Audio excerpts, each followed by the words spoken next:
क्या आपको पता है फैक्ट्री में नकली चावल बनाने के लिए कौन सी जानवर की हड्डियों का इस्तेमाल होता है? और शायद आपको पता नहीं होगा कि कच्चे अंडे और प्लास्टिक के कचरे का इस्तेमाल करके चावल को तैयार किया जाता है। आज हम आपको बताएंगे कि किस तरह से आप असली और नकली चावल की पहचान कर सकते हैं। वैसे तो चावल को सबसे पौष्टिक माना जाता है, लेकिन चीन की चाल ने इसे भी बर्बाद कर दिया है। तो आइए बिना देर किए जानते हैं कि फैक्ट्री में नकली चावल कैसे बनाए जाते हैं।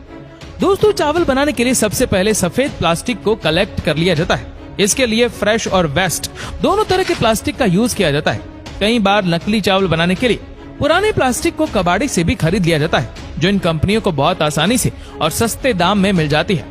एक बार जब प्लास्टिक इनके हाथ लग जाती है तो ये उसे कन्वेयर बेल्ट की मदद से वॉशिंग एरिया में लेकर जाते हैं और एक बार ठंडे पानी से और एक बार हल्के गर्म पानी से इन प्लास्टिक को अच्छे तरीके से धोकर साफ कर लिया जाता है। प्लास्टिक को साफ करने के बाद बारी आती है उस पर लगे पानी को उससे अलग करने के लिए, जिसके लिए फैक्ट्री के वर्कर्स इन प्लास्टिक को करीब आधे घंटे के लिए खुली हवा में छोड़ देते हैं। एक बार जब सभी प्लास्टिक से पानी की बूंदें अलग हो जाती है तो फैक्ट्री के वर्कर इसे ट्रॉली में भरकर एक कटिंग मशीन में लेकर डाल देते हैं। ये मशीन सभी सफेद पन्नियों को बहुत ही छोटे छोटे और लंबे तारों में बदल देता है।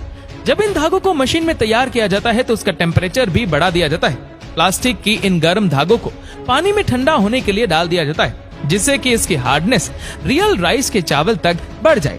धागों को ठंडा हो जाने पर इसे चावल बनाने के लिए मशीन में डाल दिया जाता है। इस तरह से चावल बनता है उसे देखकर कोई पहचान ही नहीं सकता कि ये प्लास्टिक के नकली चावल है, क्योंकि इसे बनाते वक्त सभी पहलुओं पर बड़ी ही बारीकी के साथ कवर किया जाता है कि ये देखने पर बिल्कुल नेचुरल ही लगे। प्लास्टिक के चावलों को कई साइज में तैयार किया जाता है, क्योंकि मार्केट में नेचुरल राइस की कई शेप और साइज में अवेलेबल होती है और फिर चावल को उसी के साइज वाले रियल चावल में मिक्स करके मार्केट में सेल किया जाता है और हमारी और आपकी सेहत के साथ खिलवाड़ किया जाता है।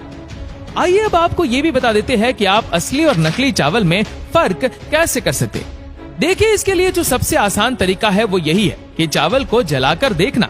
आप थोड़े से चावल को आग से जलाकर देखें और अगर आप पाते हैं कि उसमें से प्लास्टिक जलने की स्मेल आ रही है तो आप समझ जाइए कि आपको भी किसी ने नकली चावल पकड़ा दिया है। और अगर यह चावल जल जाए तो आप समझ जाइए कि आप सेफ जोन में हैं।